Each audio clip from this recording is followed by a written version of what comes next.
বিসমিল্লাহির রহমানির রহিম। নিজের ছেলে এবং ছেলের বউয়ের প্রতিদিনের ঝামেলা থেকে বিরক্ত হয়ে অমিতবাবু নিজের ঘরে গিয়ে তার ব্যাগপত্র গুছাতে লাগলেন।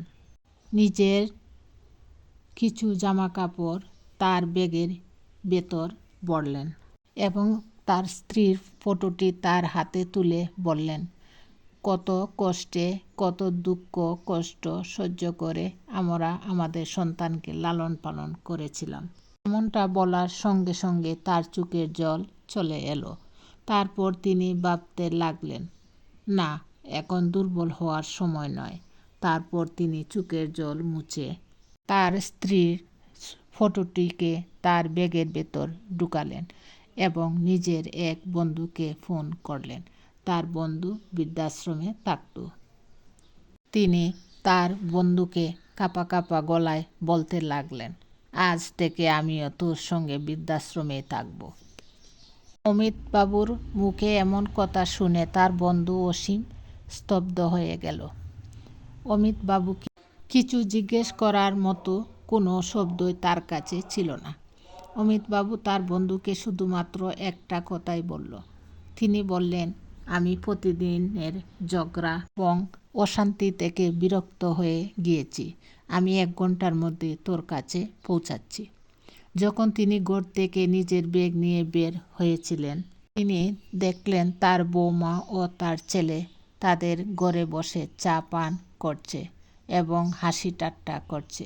তারা দুজন অমিতবাবুকে দেখল যে তিনি ব্যাগ নিয়ে কোথায় যাচ্ছেন, কিন্তু তারা একবারও এটা জিজ্ঞেস করার প্রয়োজন মনে করল না, বাবা তুমি ব্যাগ নিয়ে কোথায় যাচ্ছ?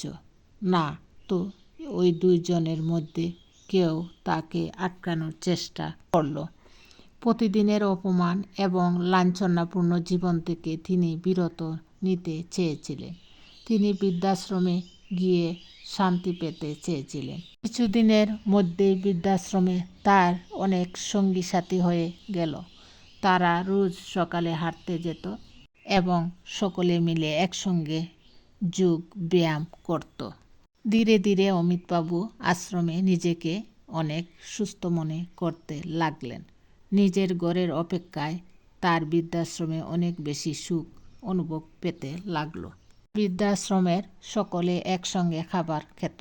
অপরদিকে তাদের ঘরে প্রতিদিনের ঝগড়াঝাঁটি অশান্তিতে ঠিকভাবে সে এক মুঠো খেতেও পারত না। অমিতবাবু সবসময় নিজের স্ত্রীর ছবির সঙ্গে কথা বলতো।